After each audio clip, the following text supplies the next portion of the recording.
जय हिंद दोस्तों, अगर आप भी बायोलॉजी पेपर की तैयारी कर रहे हैं तो आज के इस वीडियो पे मैं आपको देने वाला हूं बायोलॉजी की संपूर्ण किताब से 50 ऐसे इंपॉर्टेंट क्वेश्चन जिनको पढ़ करके आप बोर्ड एग्जाम में अच्छा अंक स्कोर करने वाले हैं। तो चलिए यहां पर देखते हैं, क्वेश्चन के साथ उनका आंसर भी रहेगा। तो यहां पर आज के इस वीडियो में आपको मैं क्वेश्चन का टाइप बता दूं। तो सबसे पहले हम लोग देखेंगे यहां पर अति लघु उत्तरी टाइप के क्वेश्चन इसी के अंतर्गत। इसके बाद आपका इसी में रहेगा लघु उत्तरी और आपका लघु उत्तरीय सेकंड टाइप के क्वेश्चन, क्योंकि आपको लघु उत्तरीय प्रकार के जो क्वेश्चन होते हैं दो प्रकार के आते हैं, एक आपका फर्स्ट टाइप का और एक रहता है सेकंड टाइप का। तो यहां पर अति लघु उत्तरीय और लघु उत्तरीय क्वेश्चनों का यह वीडियो रहने वाला है, पूरा आपको अंत तक देखना है और हर क्वेश्चन को अच्छे तरीके से रिवाइज कर लेना। आइए शुरू करते हैं। पहला क्वेश्चन आपके पास यहां पर दिया गया जिसमें कह रहा है लघु बीजाणुधानी की सबसे भीतरी परत क्या होती है या क्या कहलाती है।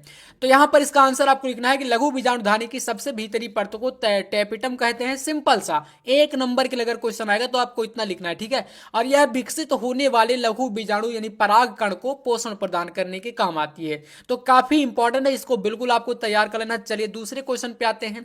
आपका एक नंबर के लिए क्वेश्चन पूछा जाता है आसंग जनन क्या है। तो इसका आंसर हो जाएगा बिना अर्धसूत्री विभाजन तथा संयोगमन के बिना जननिक प्रजनकों का विकास असंग जननता कहलाता है, ठीक है। तो ये आपका हो जाएगा।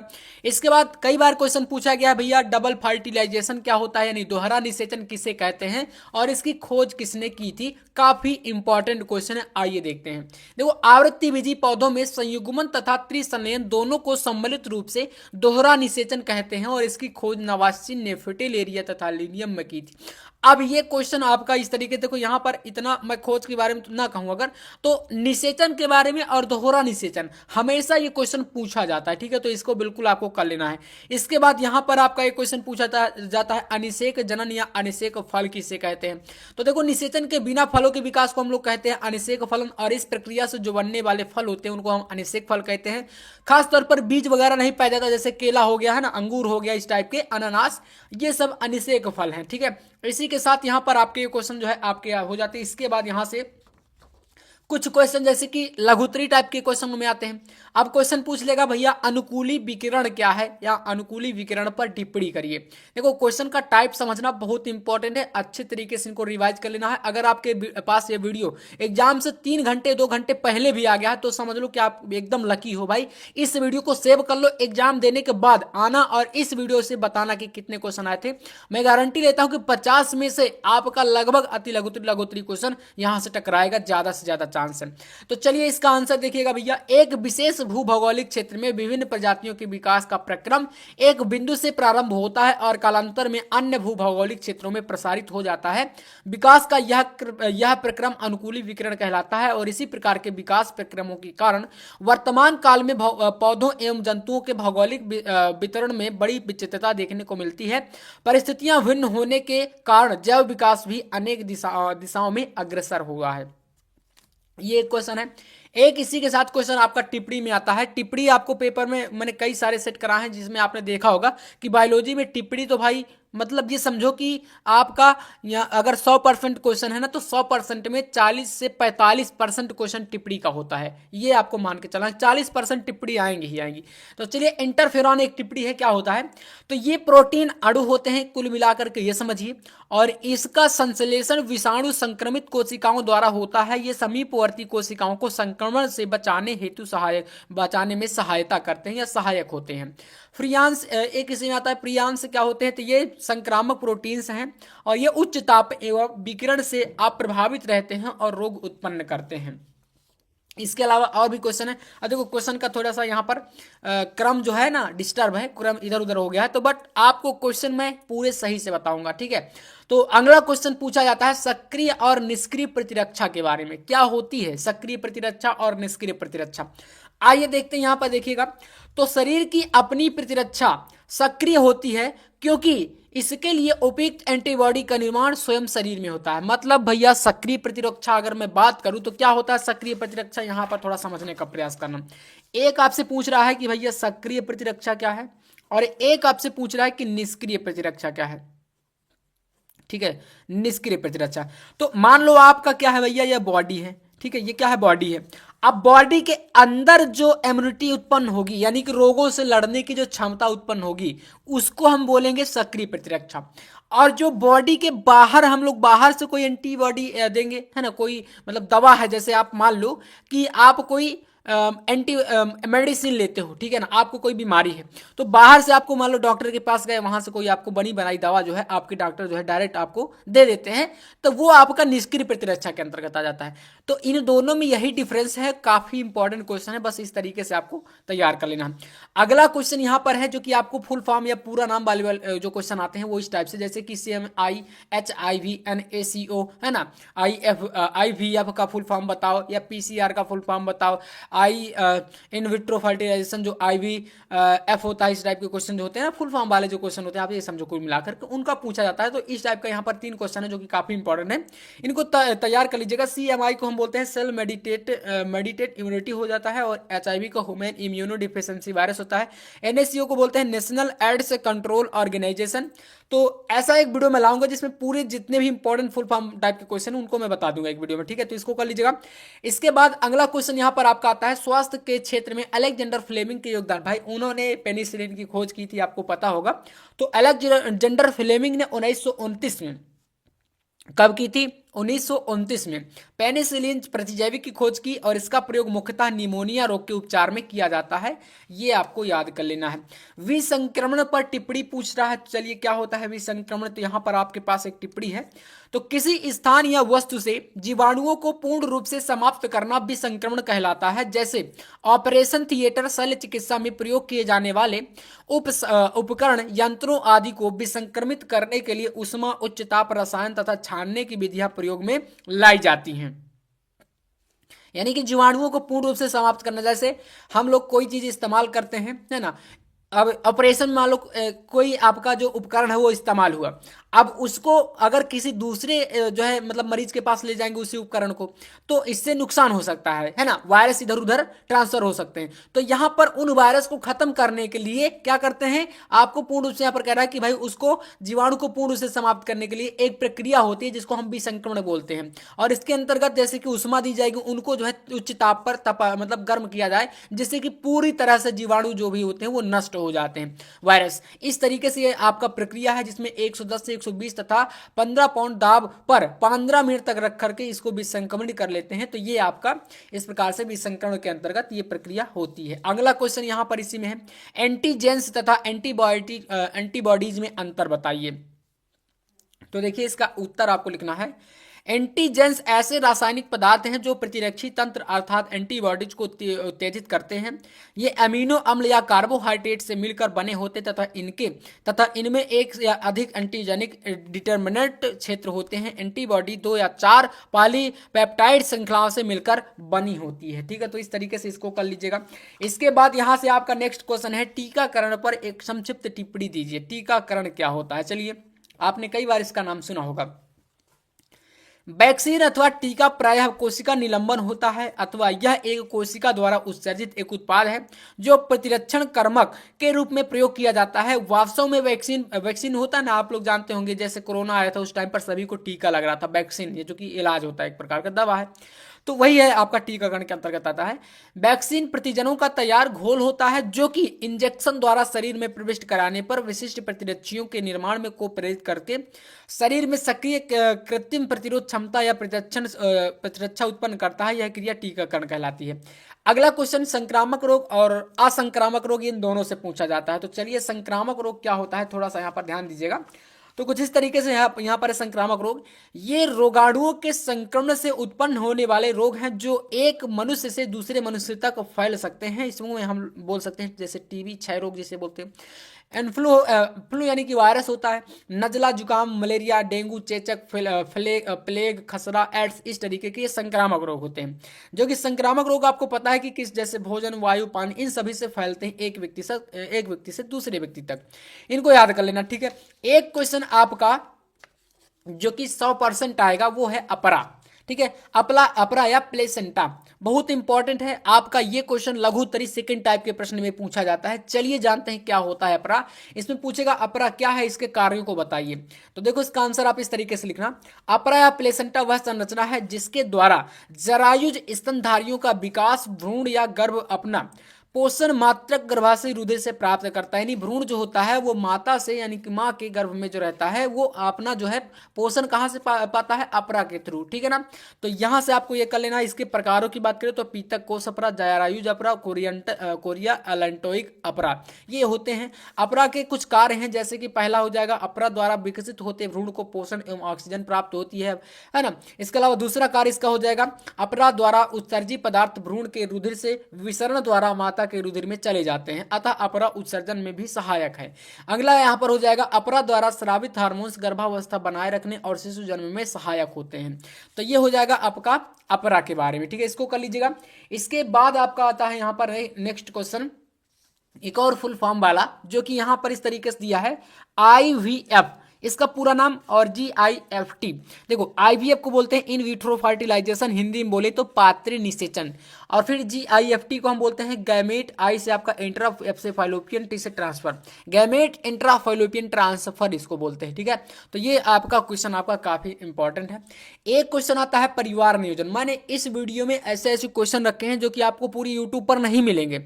ज्यादा बकवास ना करते हुए मैं सिर्फ यहाँ पर क्वेश्चन आपके सामने रख रहा हूँ। आप जो 4 घंटे 5 घंटे लाइव क्लास में करते हो ना, उनसे बेटर आपको क्वेश्चन मैं प्रोवाइड करूंगा, इसकी मेरी गारंटी है। बस इस वीडियो को देख करके सेव कर लेना, ठीक है, कहीं पर भी दोस्तों के साथ शेयर कर देना, और पेपर देने के बाद आना और क्वेश्चन मिलाना। अगर 40% क्वेश्चन नहीं मिले तो फिर कहिएगा।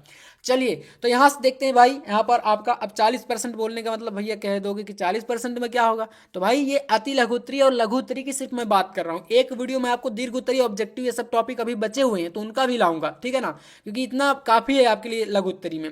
तो परिवार नियोजन पर आपका क्वेश्चन आता है, जब इसमें पूछेगा कि भैया स्थायी और अस्थायी दोनों विधियों के बारे में बताओ, तो कुछ इस तरीके से यहाँ पर बताओगे। देखो परिवार नियोजन परिवार कल्याण का वह भाग है जिसके अंतर्गत परिवार में बच्चों की संख्या निश्चित कर परिवार के कल्याण की योजना बनाई जाती है, अर्थात ऐसी योजनाओं से जनसंख्या वृद्धि दर को सीमित रखा जाता है, ठीक है। तो ये होता है परिवार नियोजन। इसके बाद यहां से अगला क्वेश्चन है आपका, मनुष्य में लैंगिक संबंधों द्वारा प्रेषित किन्हीं 2 रोगों के नाम आपको पता है। एक होता है एड्स जो कि HIV वायरस से फैलता है, एक होता है सिफिलिस यानी उसे बोलते हैं उपदंश, ठीक है। तो ये 2 रोग हैं। अगला क्वेश्चन, हीमोफीलिया को ब्लीडर रोग क्यों कहते हैं। हीमोफीलिया क्या है, एक प्रकार की रक्त की बीमारी होती है, और इस बीमारी में रक्त का थक्का नहीं बनता, जिससे कि भाई अगर किसी को कोई चोट लग जाती है तो खून जो है ना, ब्लड जो है लगातार बहता रहता है। एक प्रकार की जानलेवा बीमारी होती है, ठीक है। तो ये आपको पढ़ लेना है हीमोफीलिया के बारे में। अगला क्वेश्चन यहाँ पर, वंशागति का क्रोमोसोमवाद का सिद्धांत किसने प्रस्तुत किया था या किसने दिया था, काफी इंपॉर्टेंट है। तो यहाँ पर देखिए वंशागति का सिद्धांत 1902 में बाबेरी और सटन द्वारा दिया गया था, ये काफी इंपॉर्टेंट है। नेक्स्ट है टर्नर सिंड्रोम और क्लाइनफेल्टर सिंड्रोमों के बारे में बताइए। देखो मैं बता दूं, जो टर्नर सिंड्रोम होता है इसमें सामान्य तौर पर एक व्यक्ति में 46 यानी कि 46 गुणसूत्र होते हैं, जबकि यहाँ पर इसमें क्या होता है, जब इस प्रकार का विकार उत्पन्न होता है किसी में तो एक गुणसूत्र यहाँ पर कम हो जाता है, एक जोड़ा, ठीक है। तो इसलिए 45 यहाँ पर हो गया। क्लाइनफेल्टर में जो होता है 46 के स्थान पर 47 गुणसूत्र, अर्थात एक गुणसूत्र यहाँ पर बढ़ जाता है, ज्यादा हो जाता है, इसको हम बोलते हैं क्लाइनफेल्टर सिंड्रोम, ठीक है। तो ये आपका काफी इंपॉर्टेंट क्वेश्चन है, एक टॉपिक यहां से भी बनता है। समयुग्मजी एलिल जोड़ा से आप क्या समझते हैं, तो भाई जब 2 एलिल समान होते हैं उसको हम समयुग्मजी जोड़ा, जैसे कैपिटल टी और स्मॉल टी, यहां पर ये दोनों क्या है, समान है। इसके बाद यहां से आता है आपका अगला क्वेश्चन, जिसमें कह रहा है उस एंजाइम का नाम लिखिए जो DNA अणु को खंडों में तोड़ देता है। तोड़ने वाले को भैया एंडोन्यूक्लियेज, प्रतिबंधन एंडोन्यूक्लियेज बोलते हैं, और जो एंजाइम जोड़ने का काम करता है उसको हम लाइगेज बोलते हैं। दोनों को याद कर लेना, ऑब्जेक्टिव में ये क्वेश्चन बनता है और कभी कभी 1 नंबर वाले क्वेश्चन में भी पूछ लिया जाता है। तो इस टाइप से हो गया। अगला क्वेश्चन देखिए, अगला क्वेश्चन आपके सामने है 27 नंबर, प्लाज्मिम्स किसे कहते हैं, प्लाज्मिम्स। चलिए तो कुछ जीवाणुओं में न्यूक्लियोटाइड्स या न्यूक्लियोइड से बाहर कोशिका द्रव्य में एक से अधिक छोटे वृत्ताकार डीएनए अणु होते हैं जिन्हें प्लाजिम्स कहते हैं। ठीक है, ये हो गया प्लाजिम्स के बारे में। अगला यहाँ पर है समजात एवं विषमजात अंगों में अंतर बताइए। दो अंगों का उद्भव जब एक जैसा होता है, चाहे उनके कार्य तथा स्वरूप अलग अलग हैं, तो ये समजात अंग कहलाते हैं। जैसे पक्षी के पंख तथा आर्थ्रोपोड्स के पंख, ये एक समजात मतलब कि भाई संरचना में देखने में एक समान दिखेंगे, ठीक है ना, और उनके कार्य और स्वरूप अलग अलग होंगे, वो समजात अंग हो जाएंगे। जाति और जाति वृत्त वाला क्वेश्चन काफी बार पूछा गया है, बहुत इंपॉर्टेंट ये क्वेश्चन है। इसके बाद मैं आपको एक अति लघुत्तरी टाइप का क्वेश्चन यहां पर बताता हूं जो कि है परागण। अब देखो ये क्वेश्चन आपका बहुत इंपॉर्टेंट, परागण क्या होता है, इसके प्रकारों के बारे में बताना है। जैसे स्वपरागण के बारे में सुना होगा आपने, पर परागण के बारे में भी आपने सुना होगा, बहुत इंपॉर्टेंट है ये। ठीक है, तो चलिए जानते हैं भाई स्वपरागण और पर परागण से कुछ यहां पर इंपॉर्टेंट क्वेश्चनों के आंसर। चलिए, और ये पुष्पों में होता है, ठीक है ना, फूल जानते हो आप लोग। देखो पुमंग में परागकणों का निर्माण होता है जो नर युग्मकों को उत्पन्न करने, जबकि जायांग में अंडाशय का निर्माण होता है जिसमें अंडाणु बनता है। और पादपों में इन पराग कणों के परागकोश से वर्तिकाग्र तक पहुंचने की इस प्रक्रिया या क्रिया को हम परागण कहते हैं।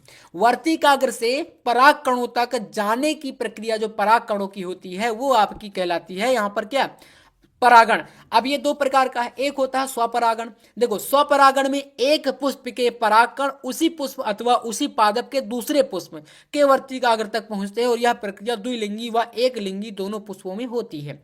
सिंपल ये समझो कि आपका कोई एक पेड़ है, ठीक है ना, उसी पेड़ के यानी उसी पादप के कोई दूसरे पुष्प में या उसी पुष्प के दूसरे वर्तिकाग्र तक पहुंच जाएंगे परागकण, तो वो हो जाएगी स्वपरागण। जबकि पर परागण में ऐसा नहीं होता, पर परागण में एक पौधा ये है और फिर दूसरा पौधा ये है, तो इस पौधे के जो है पुष्प के परागकण दूसरे पौधे के पुष्प के परागकणों तक जाएंगे वर्तिकाग्र के, तब वो आपका कहलाएगा पर परागण। और वही चीज यहाँ पर कह रही है, देखो बताया गया, देखो यहाँ पर पर परागण में एक पुष्प के परागकण उसी जाति के दूसरे पादप के वर्तिकाग्र पर पहुंचते हैं। इस क्रिया को बीज उत्पन्न करने के लिए एक ही जाति के दो पादप काम आते हैं, और यहाँ परागकणों को एक दूसरे को किसी दूसरे पुष्प के वर्तिकाग्र तक पहुंचने के लिए किसी साधन की आवश्यकता होती है। यह आपका कहलाता है पर परागण। ठीक है, इसको कर लीजिएगा। नेक्स्ट यहाँ पर आता है उत्परिवर्तन क्या है, किसी वैज्ञानिक ने इसको दिया था, तो हीगो डी ब्रीज नामक वैज्ञानिक जिन्होंने उत्परिवर्तनवाद का सिद्धांत दिया था। अब देखो यहां से आनुवांशिक पदार्थ में रासायनिक परिवर्तनों के कारण जीवधारियों के लक्षणों में होने वाले आकस्मिक परिवर्तन को हम कहते हैं उत्परिवर्तन। पीलिया रोग क्या है, पीलिया का नाम सुना होगा आपने, क्या होता है, तो पीलिया एक विषाणु जनित यकृत का रोग है। यकृत मतलब आपका जो लीवर किडनी जो भी है बॉडी के अंदर होते हैं ना, तो उसमें एक पार्ट आपका यकृत है, उसी को बोलते हैं यहाँ पर हम देखें। और यहाँ पर आप देखो तो भैया किडनी के अंदर होता है यह रोग, के रुधिर की तरंगता यानी कि भैया ब्लड जो होता है पतला हो जाता है, खून क्या होता है पतला हो जाता है, बढ़ने से, कमजोरी से, तिल्ली बढ़ने से होता है। ठीक है, अगला क्वेश्चन है टी लिम्फोसाइट्स और बी लिम्फोसाइट का निर्माण और परिपक्वन कहाँ पर होता है, तो टी तथा बी लिम्फोसाइट्स का उत्पादन अस्थि मज्जा में होता है, और टी लिम्फोसाइट का जो परिपक्वन होता है वो लसिका ऊतक में, और बी लिम्फोसाइट्स का जो आपका परिपक्वन होता है वो आपका थाइमस ग्रंथि में होता है। कई बार पूछा गया क्वेश्चन है, बिल्कुल नोट डाउन कर लेना, एकदम इंपॉर्टेंट है, इसको तैयार भी करना है।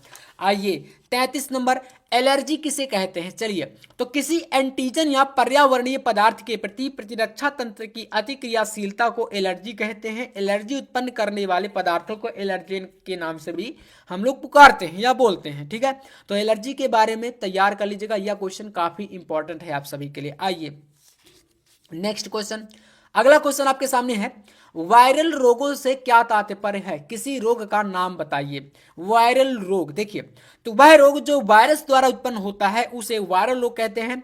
इसमें एड्स हो गया, एक प्राणघाती वायरल रोग है जिसका पूर्ण इलाज अभी भी संभव नहीं हो पाया है। ठीक है, एड्स जानते हो ना आप लोग, वायरस से होता है, HIV वायरस से, ये एक वायरल रोग है। ठीक है, HIV का पूरा नाम पूछ ले तो भाई बता देना, ह्यूमन इम्यूनो डिफिशियंसी वायरस।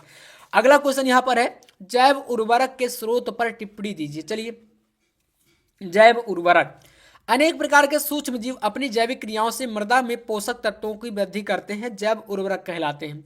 इनके प्रमुख स्रोत जीवाणु, साइनोबैक्टीरिया तथा कुछ कवक हैं। अगला क्वेश्चन, बायोगैस के घटकों के नाम बताइए। तो बायोगैस में एक प्रकार से बोले तो एक गैसों का मिश्रण होता है जिसमें 70% यानी कि सबसे ज्यादा मात्रा में मेथेन गैस होती है। तो मेथेन गैस हो गई 70%, बाकी अन्य गैसें होती है जैसे H2S हो गया, CO2 यानी कार्बन डाइऑक्साइड हो गया, है ना।